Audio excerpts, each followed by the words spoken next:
তোমার কি হয়েছে? তুমি কাঁদছো কেন? কারা তোমাকে মারছে? চলো আমার সাথে। কি আছি? তুমি এই ছেলেকে মেরেছো কেন?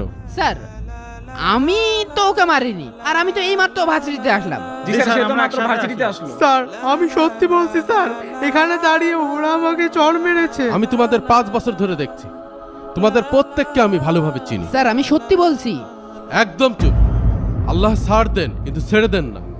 আল্লাহ তাআলা জালেমদের শাস্তি এই দুনিয়াতেও দেন এবং আখেরাতেও দিবেন। এখনো সময় আছে, নিজেকে পরিবর্তন করো, মনোযোগ দিয়ে পড়াশোনা করো। আসসালামু আলাইকুম। ঠিক আছে স্যার, রাতে গেস্ট হাউসে আসিস, তারপর তো দেখছি। আসো, ওদের দিকে তাকাচ্ছ কেন? ওদের সাথে তোমার মেশার দরকার নেই। ওই কান ধর, কান ধর। কিরে ধরিস না কে? ধর।